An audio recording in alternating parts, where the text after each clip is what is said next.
Amém, aleluia, glória a Deus. Joio versus trigo, e aí?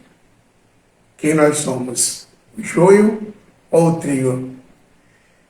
É questão de sabermos que nós somos em Deus. A parábola do joio e do trigo é clara aqui em Mateus, capítulo 13, a partir do verso 24. Diz assim a palavra. A parábola do joio e do trigo. Propôs-lhes Jesus outra parábola, dizendo: o reino dos céus é semelhante a um homem que semeia boa semente no seu campo.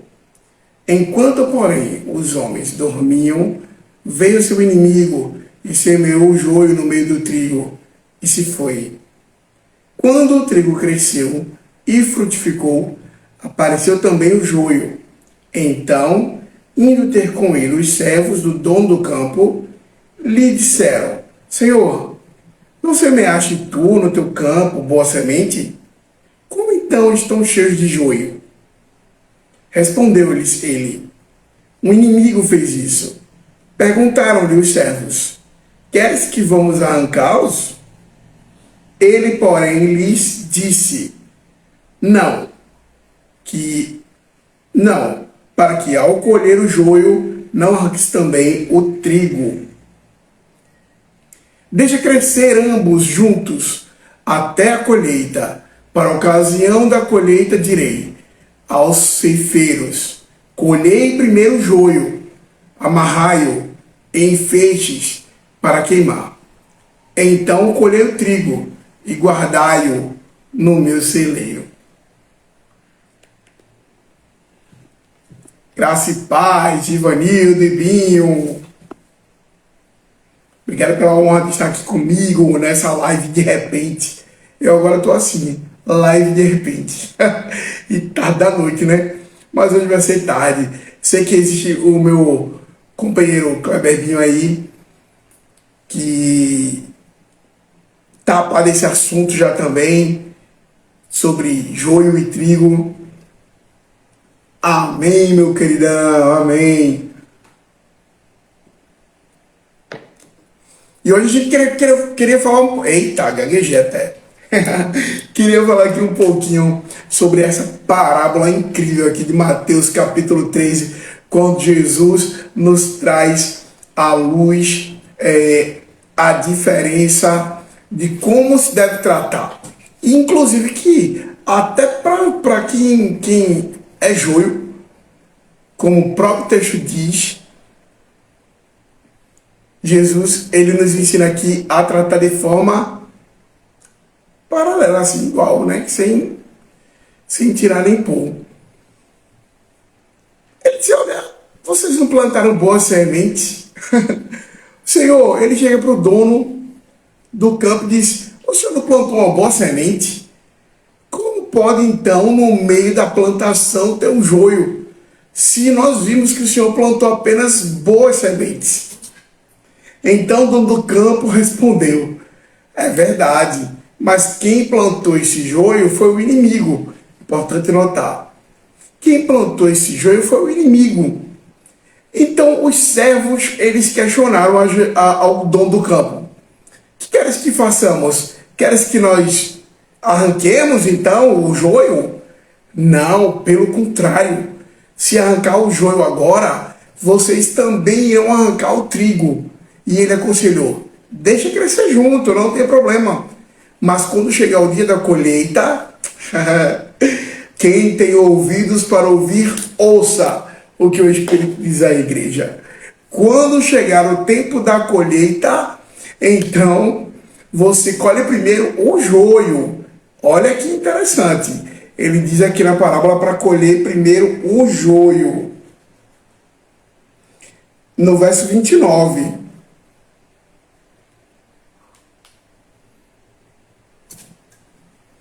Ele diz para colher primeiro o joio, para que o trigo não seja arrancado junto com o joio. Amarra ele em feixes para ser queimado. Já o trigo você guarda no celeiro do Senhor. E eu queria trazer aqui, né, se tá aí o Givanildo e o Binho comigo aqui na live a essa hora. E a minha proposta inicial, né, Kleber, era trazer aqui exemplos de pessoas, de personagens que na Bíblia tiveram a oportunidade de agir como o trigo, mas agiram como o joio. E personagens que eram trigo e agiram como trigo, dando testemunho. E eu, na minha memória, busquei alguns e fiz um estudo sobre outros. E, pasmem, a gente achou aqui uma infinidade, né? Não infinidade não. Mas a gente destacou aqui alguns personagens que tinham todas as oportunidades para agirem como joio, como trigo, mas agiram como joio. Isso só nos revela que ninguém está livre de ter alguma atitude em algum momento da vida cristã, uma atitude de joio. Não significa que ele seja joio, mas a atitude foi de joio. Diz o texto que pelo fruto se conhece a árvore, né? Então, mediante os frutos que nós damos, nós vamos identificando, e isso é visível. Ele fala, não é um julgamento, ele fala que pelo fruto se conhece a árvore. Então, o joio é possível ser identificado pelo seu fruto. E eu peguei aqui, se vocês quiserem aí compartilhar, mandei esse aviãozinho aí para mais alguém, para a gente participar junto aqui, né? Me ajuda aí, porque o Instagram não manda não, viu? Não manda nada.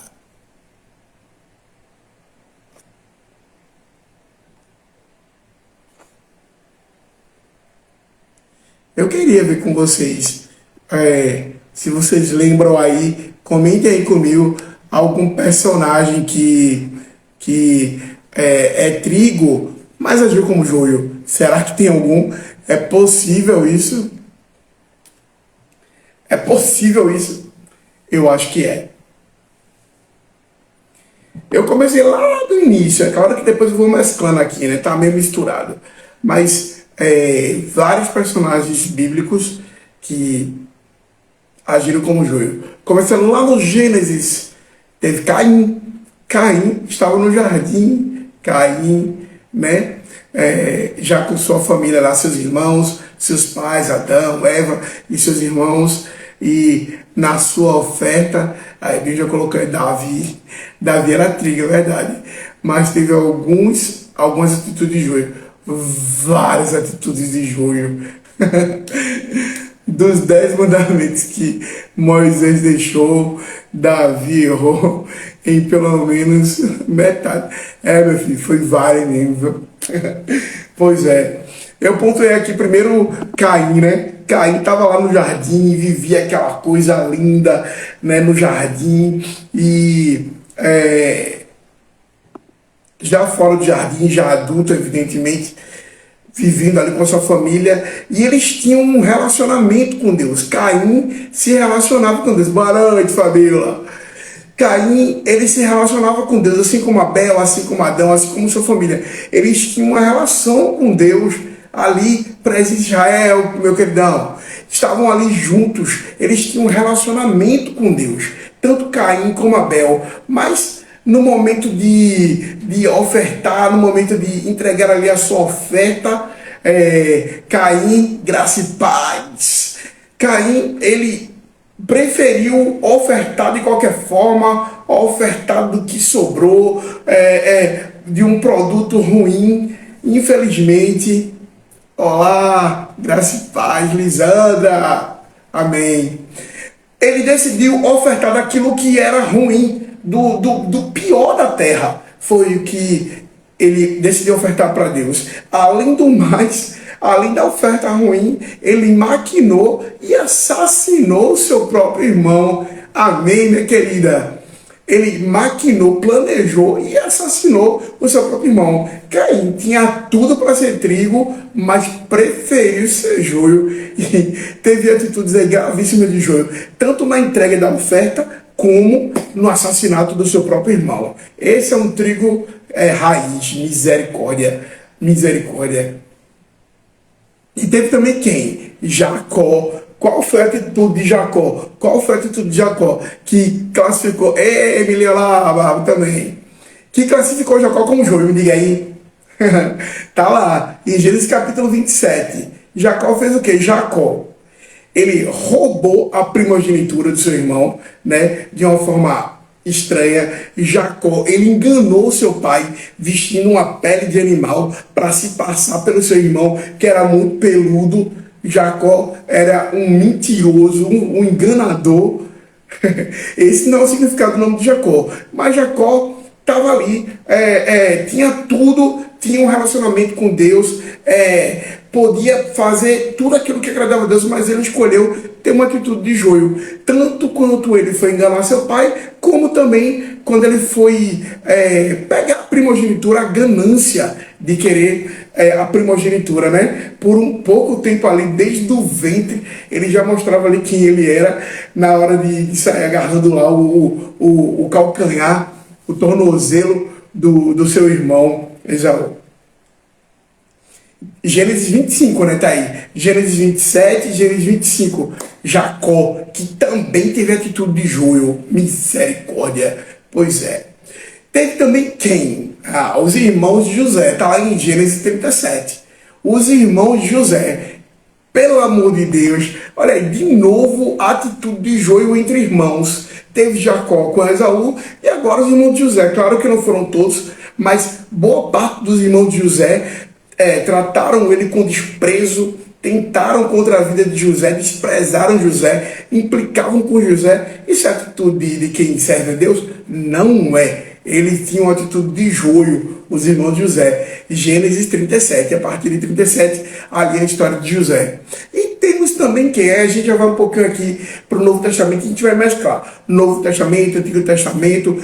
Para quem entrou agora, a gente está falando aqui o joio versus trigo. Eu li no início da live a parábola do joio e do trigo, que está lá em Mateus 13, do versículo 24 ao versículo 30, quando Jesus fala a parábola do joio e do trigo. E em Atos dos Apóstolos, quem a gente vê? Atos no capítulo 5, Ananias e Safira, que estavam ali diante da igreja primitiva, vivendo um momento tão glorioso, a igreja pegando fogo, a igreja incendiada de amor, de poder, de milagre, tantas coisas acontecendo. Ana Damascena, olha a Ana aí. Tanta coisa poderosa acontecendo ali na igreja primitiva. E veio quem? Veio Ananias e Safira, colocaram um propósito lindo no coração. Olha, eu vou vender parte do meu campo, vou vender um campo e vou depositar aos pés dos apóstolos. E no meio do caminho eles permitiram que o diabo colocasse na sua mente a ganância, o desejo, e entregaram menos daquilo que eles tinham proposto. Não haveria problema, irmãos. Não haveria problemas de Ananias e Safira entregarem menos do que eles tinham vendido. Só que o problema está em você fazer um voto a Deus. Ananias e Safira votaram a Deus, propondo no seu coração entregar uma parte X, um valor X da venda do seu campo, mas entregaram um valor inferior. E a recompensa pela atitude de joio deles foi grave. Ananias e Safira morreram. Já pensou se Deus agisse conosco como ele agiu nos tempos da igreja primitiva ou no tempo do Antigo Testamento? Se a justiça de Deus, se essa graça maravilhosa que veio através de Jesus não tivesse nos alcançado, o que aconteceria conosco? Todas as vezes que nós voltamos ao Senhor e não cumprimos com o nosso voto e temos atitude de jogo. E eu falo por mim mesmo. Quantas vezes eu não já voltei ao Senhor? Senhor, se acontecer isso, eu faço um voto a Ti, meu Deus, que vou agir assim, que vou fazer assim, que vou entregar assim. E não fiz. Eu estaria fulminado se fosse no tempo do Deus da justiça do Antigo Testamento, ou mesmo lá no tempo da igreja primitiva, quando assim aconteceu com Ananias e Safira. Ananias caiu duro, Ananias chegou desesperado: meu marido morreu, por quê? E o Espírito revelou ali: porque vocês mentiram ao Espírito, então morre também. Pá! Morreu Safira também. Não mintam não, irmãos. Isso fica para mim, para você. É melhor não votar do que votar ao Senhor e não cumprir. Então, se eu vou voltar ao Senhor, eu preciso vigiar para que eu possa cumprir com aquilo que eu prometi. Irmã Cida Peixe, graças a Deus, que honra! Ana Damasceno, Cida Peixe aqui comigo, meu Deus do céu, que honra, viu? Amém, meu Deus, me sinto um abençoado nessa noite, glória a Deus. Estamos aqui falando, Ana Damasceno, Emily, irmã Cida, sobre o joio e o trigo, a parábola de Jesus em Mateus 13, a partir do verso 24 até o 30. Que lições ricas a gente tira dali. Principalmente sobre como tratar o joio. Eu até falei sobre isso aqui, porque muita gente olha para o joio e despreza o joio, escanteia o joio, exclui o joio. Jesus não ensinou isso na parábola. Pelo contrário, ele disse, deixai que ele cresça junto com o trigo, porque se nós agimos dessa forma, querer arrancar o joio enquanto está o fruto do trigo, do campo se desenvolvendo, o trigo também pode ser arrancado junto. E essa não é a proposta. Então, eu creio firmemente que aquela pessoa, essa pessoa que tem um comportamento ainda de joio, estando junto do trigo, irmãos, porque falando bem a verdade, olha só, se você já viu o trigo e o joio, eles crescem juntos e eles são praticamente idênticos. Eles são praticamente iguais, mas não são iguais. O trigo, quando você abre o trigo assim na mão, você vê as sementes que o trigo tem. Já o joio tem apenas palha. O trigo não tem nada dentro. Mas nós cremos no Deus que realizou o primeiro milagre no casamento, que foi transformar a água em vinho. Ele fez algo orgânico virar realidade ali, a água tornar-se em vinho da melhor qualidade. Então eu vou duvidar que o meu Deus pode pegar uma pessoa que tem um comportamento totalmente avesso à palavra, contrário ao que a Bíblia ensina, é tida como joio, é vista como joio, se comporta como joio, pois eu creio que o nosso Deus pode pegar essa pessoa, pode converter o coração dessa pessoa, pode transformar essa pessoa, porque essa é a proposta, o evangelho transformador. Essa pessoa conheceu a verdade de forma superficial, mas quando a verdade de Cristo encontrar guarita, lugar, esconderijo no seu coração, não há outra solução, não há outra saída, senão a transformação das vidas. E ali nessas feiras, infelizmente, pagaram um preço rigoroso por conta da sua atitude de joio. Pois é, em 2 Reis, no capítulo 5, verso 20 diante, a gente vai ver quem? O servo de Eliseu. O servo de Eliseu, ele andava com o profeta, um dos maiores profetas, um dos profetas mais poderosos, escolhido por Deus a dedo. Eliseu foi escolhido por Deus, né? E você vê, o servo Eliseu foi discípulo de Elias. Nossa, que presentão para Eliseu, né? Quem veio para Eliseu? Geazi.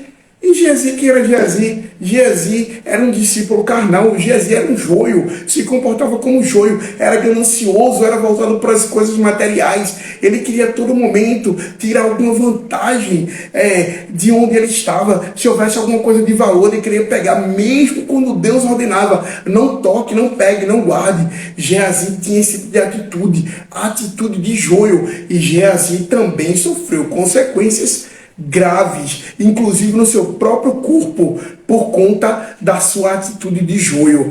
Cabe a mim e a você, meu irmão, nos avaliar e perceber quem nós somos no Senhor. Então, você é joio ou você é trigo? Vamos ver aqui, né? Tem algumas atitudes aqui. E por incrível que pareça, a gente até se espanta, mas quem teve uma atitude de joio? Quem teve uma atitude de joio? O apóstolo Pedro. Exatamente, lá no capítulo 18 de João, Jesus, quando os soldados vão lá, junto com Judas, para prender a Jesus, e o que é que Pedro faz? O que é que Pedro faz? Viveu tantas experiências, viu Jesus realizar tantos milagres, ouviu tantos ensinamentos poderosos da boca do próprio mestre. Mas o que é que Pedro faz? Ele pega a espada e arranca a orelha do soldado. Essa é a atitude de servo? Essa é a atitude de trigo? Será? Será que você pode interagir aí? Não é. Não é. foi uma atitude de joio, ainda que momentânea, como Paulo nos adverte lá na carta de Éfeso, quando ele escreve no capítulo 4, que ele diz, ó, irai-vos, mas ele diz, não pequeis, né? Ele não nos proíbe de nos irar. Pedro ali impulsivamente, na sua emoção, na intenção, na boa intenção de querer defender a Jesus, não permitir que o mestre fosse preso, Pedro vai, arranca a orelha do soldado. Jesus vai lá e recoloca a orelha do soldado. Naquele momento ali, Pedro teve uma atitude de joio, mas é assim mesmo. Isso mostra que nós, como seres humanos, estamos passivos de passar por situações adversas que podem nos conduzir a ter atitudes que envergonhem, que não glorifiquem o nome do Senhor, que façam com que nos leve a cometer pecado por nossas atitudes. Eu estou dizendo aqui sempre, a atitude de joio, que eu sei que eu e você não somos joios, nós somos trigo. Eu creio pelo poder da fé que uma vez foi dado aos santos. Essa palavra nos regenerou para a glória do nome de Jesus. E tem mais. Você vê, muito usado aqui no Antigo Testamento, lá em 1 Samuel, já nos primeiros capítulos de 1 Samuel, quem teve uma atitude de joio? Quem foi?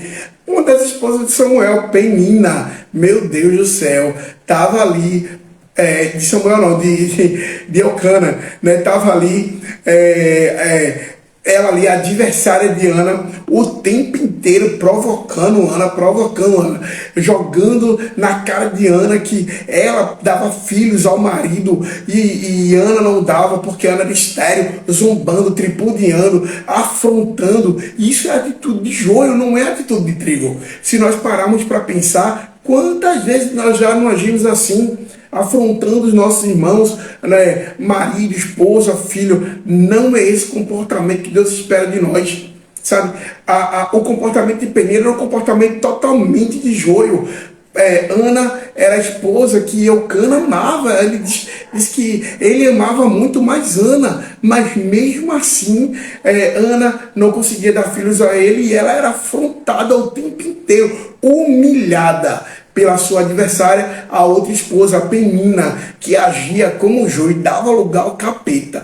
Mas Ana teve um momento que ela fez a atitude, ela teve a atitude mais esperada. A gente vai falar isso daqui a pouco, tá bom? Penina é mais uma que teve a atitude de joio. Então, olha só, uma vez um amigo meu, hoje ele é bispo, graça e paz, abençoado. Hoje ele é bispo, o bispo Alfredo, lá no Rio de Janeiro, no Ministério Nova Aliança. E eu não esqueço nunca a mensagem que ele trouxe uma vez. Ele falou sobre aprendendo com os erros de Sansão. Meu irmão, minha irmã, se nós podemos, a gente pode entender uma coisa: aprender com o erro do outro, não tripudiar ou se alegrar ou condenar o outro porque errou. Mas eu não preciso errar para poder aprender. Eu posso aprender acertando, inclusive observando os erros de outras pessoas, para que eu próprio não venha cair naquele mesmo erro. Então, observa aí esses pontos, ó: Caim, Jacó, os irmãos de José, Ananias e Safira, Geazi, que só era voltado para as coisas carnais, para as coisas materiais, Pedro, que impulsivamente era explosivo e sacou a espada para arrancar a orelha do soldado, né? Penina, que desafiava o tempo inteiro a sua adversária, a outra esposa do seu marido, a Ana, e humilhava e afrontava e ficava o tempo inteiro desprezando ela porque ela não conseguia gerar filhos. E por fim, ainda no Novo Testamento, a gente vai ver aqui algo que foi surpreendente, inclusive esteve na pauta de hoje do Você Sabe, do FEM, né? Na nossa enquete, que toda semana a gente coloca lá. Hoje foi o tema da nossa enquete.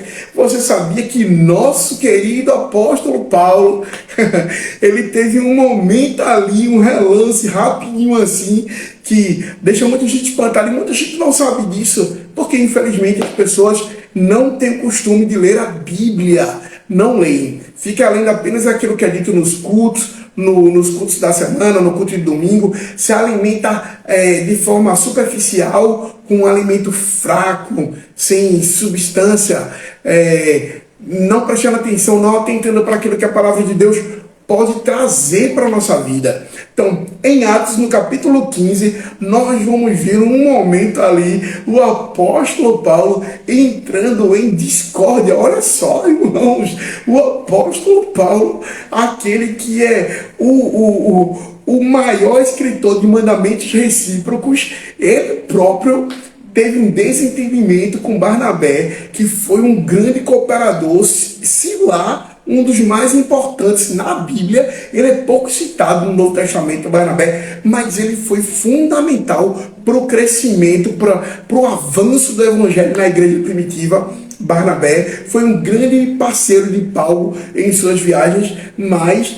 nesse capítulo 15, Barnabé e Paulo tiveram um pequeno desentendimento, não foi um pequeno não, foi um desentendimento sério, segundo o texto, que foi ao ponto de eles terem que tomar rumos diferentes, né? Mas, pelo que o texto fala, nós podemos entender, mãe de Maria Clara, nós podemos entender que foi algo ministerial e não pessoal.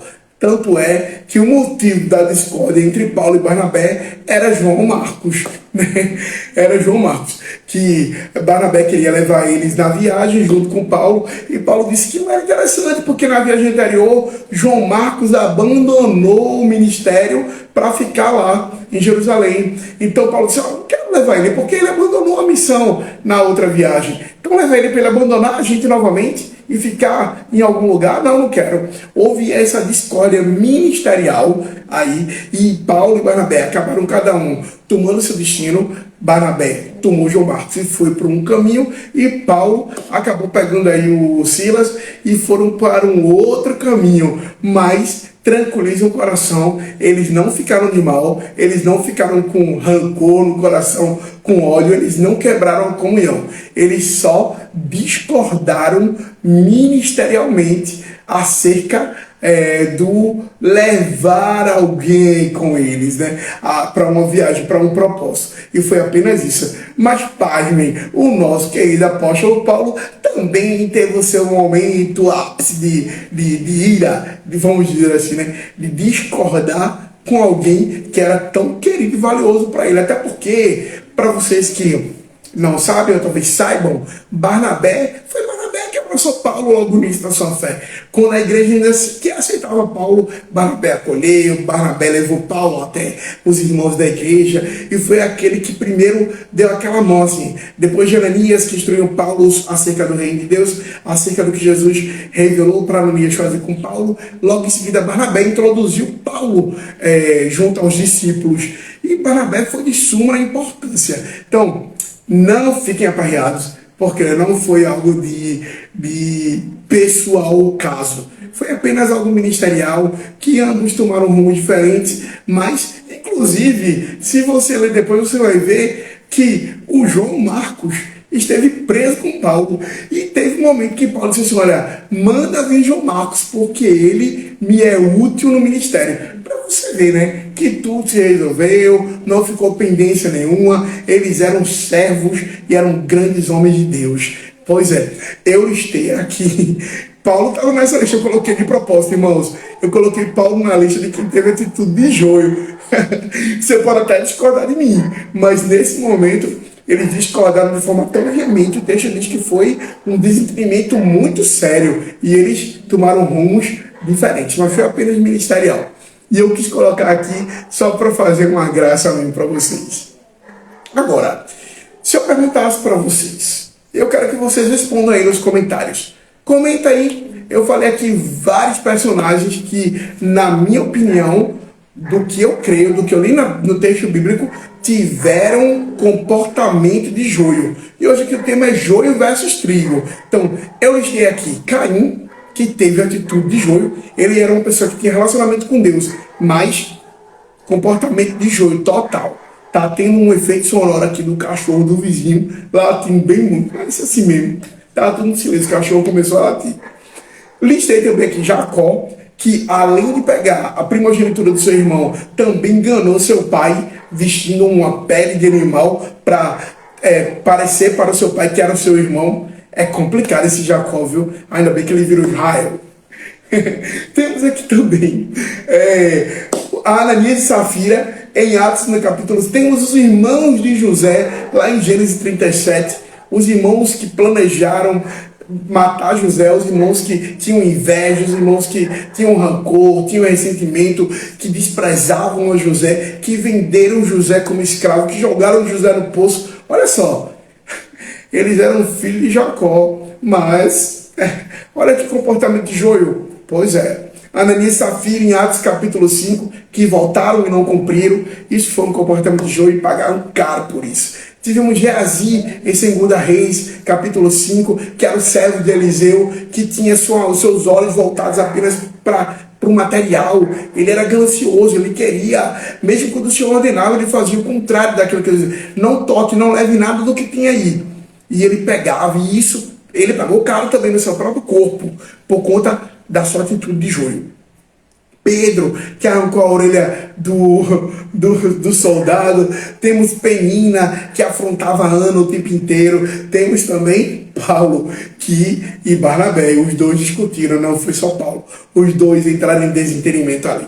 Mas eu queria listar agora aqueles que tiveram uma oportunidade e agiram como trigo, né? Porque não foi só o joio. Algumas pessoas que tiveram a oportunidade passaram e enfrentaram situações adversas, mas agiram como trigo. Poderiam ter dado lugar à ira, ao ressentimento, à confusão, podiam ter dado lugar ao diabo, mas escolheram glorificar o nome do Senhor com suas atitudes. E quem são? A primeira pessoa que eu listei aqui, existem várias, são inúmeras. Eu vou listar apenas algumas, até porque a gente está chegando aqui no final aqui do nosso momento falando entre nós, sobre joio versus trigo. E eu quero que você comente aí, tá bom? Coloca aí nos comentários o que você está achando, se você concorda sobre essa pessoa que tem um comportamento de joio. Salomão, né? Era também tão sábio. Pois é. Isso, Binho, infelizmente. Alguns reis também aí que permitiram, não só Salomão, outros reis também permitiram que houvesse idolatria, né? Infelizmente, foi coisas terríveis. Tem alguns aí. E eu vou listar apenas alguns aqui, porque a gente está quase chegando no finalzinho aqui do nosso momento, joio versus trigo. Mas quem teve comportamento de trigo? Eu já falei no nome dela aqui, mas eu quero listá-la também. Ana, 1 Samuel. Ana teve um comportamento de trigo. Pois é, Ana foi humilhada, foi afrontada, foi desprezada, esteve lá. Cara, foi terrível o que Ana passou, né? Mas o que foi que ela fez? Ana retrucou? Ana respondeu à altura? Ana, não vou deixar barato, não vou levar desaforo para casa? Foi assim que Ana agiu? Não. Ana aproveitou um momento em que eles subiram para Jerusalém, foram lá para o templo fazer a sua oferta anual, seu sacrifício anual, e Ana se colocou aos pés do representante de Deus, que era o sacerdote ali, e ali então ela se derramou diante do Senhor, clamando, derramando sua alma, derramando a sua necessidade, o seu desejo, a sua angústia, orando ao Senhor, voltando ao Senhor. Olha aí mais um exemplo, voltando, fazendo um voto ao Senhor, de que se ela fosse agraciada com aquilo que ela mais queria, que era um filho para a descendência, para que ela também pudesse dar uma descendência ao seu marido e trazer alegria para o seu coração, ela devolveria aquele filho para a casa do Senhor, para que ele servisse ao Senhor, e que na sua cabeça não passaria navalha, ele seria um nazireu. Então, isso é incrível. Ana poderia sim ter, depois de ter sido agraciada, depois de ter tido um filho, ela poderia então passar ali, e não só Samuel. Depois de Samuel, ela teve outros filhos. Ela poderia então afrontar a Penina e dizer: olha, eu sou a mais amada, ele ama mais a mim, porque era o sentimento que Eucana tinha de amar mais a Ana. Mas não foi assim que ela agiu. Então, Ana preferiu agradar e glorificar o nome do Senhor. E é assim que nós precisamos fazer. Você tem sido humilhado? Alguém tem te humilhado na tua casa, no teu trabalho, na tua vizinhança, nas tuas relações de amizade, na igreja que você faz parte? Olha para o comportamento de Ana. Isso mesmo, bem, José do Egito. Passou por muito bocado, pois é. Olha para o comportamento de Ana e veja como ela fez. Ela escolheu glorificar o nome do Senhor. Então, quem mais? Binho acabou de falar aí, José do Egito. Teve várias oportunidades, como o Kleber colocou aqui, de envergonhar o nome do Senhor, de fazer aquilo que era desagradável a Deus. Mas José escolheu fazer aquilo que glorificava o nome do Senhor. Em nenhum momento a Bíblia nos mostra José com ira, com rancor, quando ele teve a oportunidade de pegar a sua família e seus irmãos e lançarem nas prisões e castigar e fazer com que eles pagassem por todo o mal que ele sofreu. Pelo contrário, José fez com que ele permitiu que a sua vida fosse usada por Deus para abençoar não só a sua família, mas todo o seu povo. Existia todo um propósito. Eu quero te dizer, irmão, irmã, preste atenção. Existe um propósito nisso que você está enfrentando. Pode estar doendo, pode estar sofrido, pode ser doloroso, mas existe um propósito nisso que você está enfrentando, nessa situação que você está passando. Então, fica no lugar e continua glorificando o nome do Senhor. Apenas ora, apenas coloca diante do Senhor o teu inimigo, o teu adversário, aquele que tem te humilhado, aquele que tem te desprezado, aquele que tem te menosprezado, que tem te diminuído. Coloca ele diante do Senhor, porque Deus é quem te exaltará. No tempo certo, a providência de Deus virá e você provará do melhor de Deus nessa terra.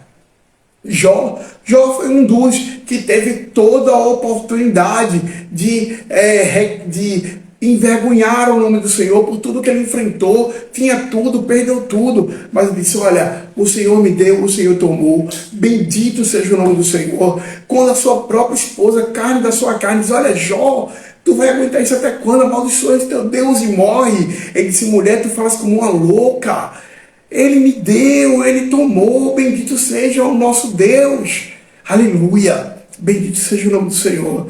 E é assim que nós precisamos agir, louvar e agradecer o nome do Senhor, não apenas na bonança, não apenas na fartura, mas também em tempos difíceis, na escassez, na falta, na ausência.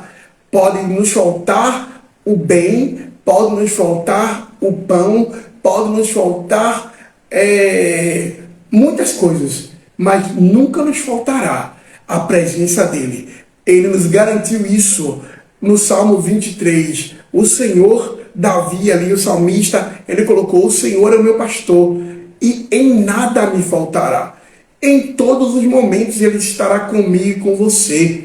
Então, Daniel foi um jovem que teve todas as oportunidades de se irar, de se voltar contra Deus, de responder para com os seus adversários, para com aqueles que se levantavam contra ele e contra a sua fé, de forma a envergonhar o nome do Senhor. Mas muito pelo contrário, Daniel se posicionou como um homem, como um jovem de Deus, e a todo momento ele glorificou o nome do Senhor, na sua fala, no seu comportamento e nas suas atitudes. Os três jovens, Sadraque, Mesaque e Abednego, também glorificaram a Deus, mesmo em meio à afronta, ao desprezo, à tentativa de morte. Eles confiavam no Deus vivo e verdadeiro e estavam ali.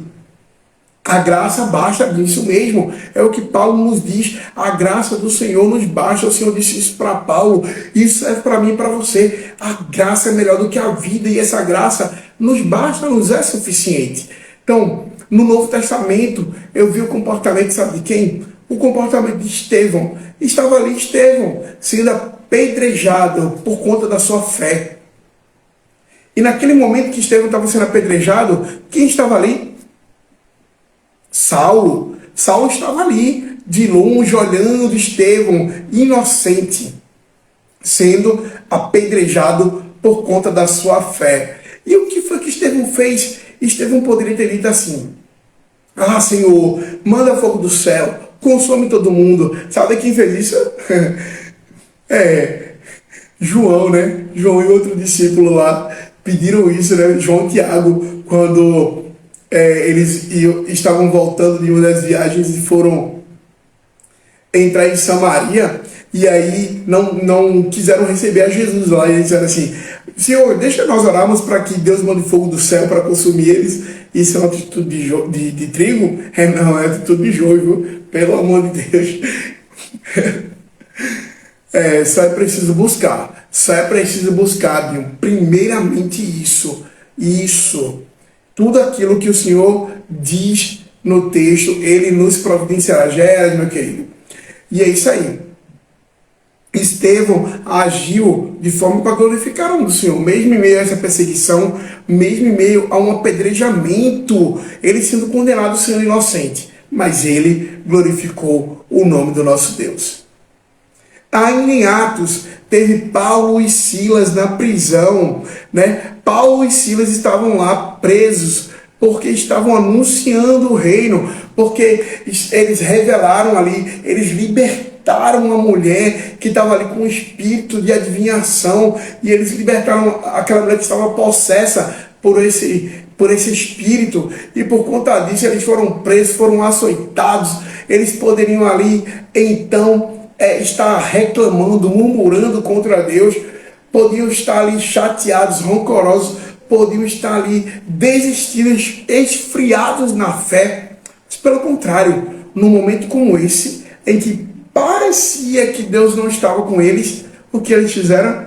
Ainda na prisão, eles começaram a entoar louvores a Deus. E grande foi o movimento na terra. Que movimento incrível aconteceu naquela noite, naquela prisão. E houve milagre e houve salvação, que é o maior dos milagres. Por quê?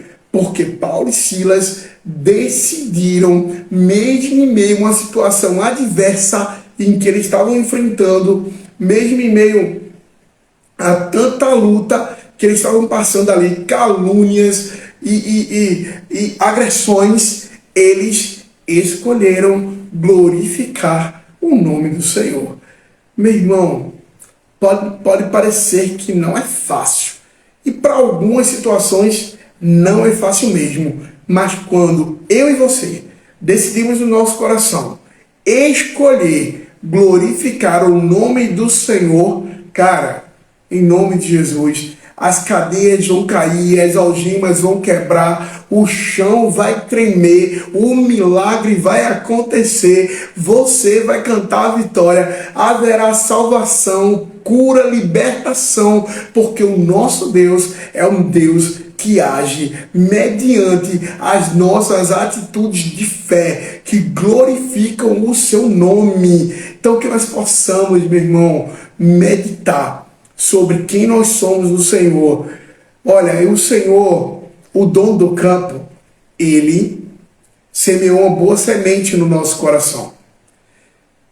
Que nós não possamos permitir que o inimigo venha e lance uma outra semente que possa corromper, que possa danificar aquilo que estava frutificando no nosso coração, que venha roubar o espaço que a semente boa tem no nosso coração. Porque se isso acontecer, o nosso desfecho vai ser estar enrolado em feixe e ser lançado no fogo.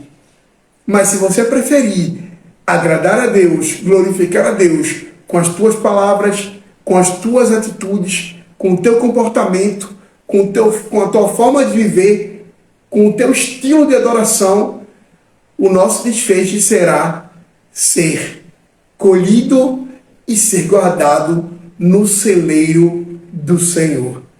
Que Deus nos abençoe, meu irmão. Muito obrigado, Kleber, por estar comigo do início até agora. Obrigado por interagir. Obrigado a você por interagir conosco. Isso mesmo, meu. O Espírito Santo queima. É exatamente. É sobre isso, meu. Obrigado a você que esteve aqui comigo, obrigado a você que vai tecer um comentário, que vai posteriormente assistir esse vídeo, que vai comentar outro personagem ou sobre os personagens que eu citei aqui, que tiveram comportamento de joio, e sobre os personagens que podiam agir como joio, mas escolheram agir como trigo. Coloca mais personagens aí, eu quero ver com você, quero aprender com você, queremos crescer juntos, porque essa é a maior beleza do Evangelho. Crescermos juntos.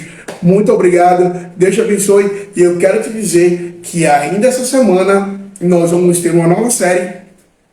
Nós vamos ter 4 oportunidades de aprender. Vamos ter 4 oportunidades de aprender sobre os mandamentos recíprocos.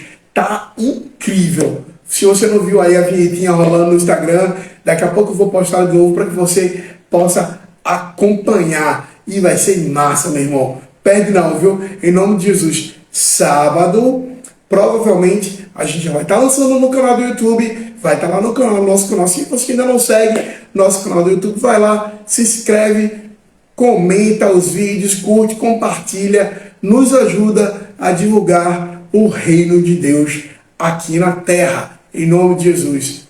Tchau, pessoal, até a próxima e obrigado. Tchau.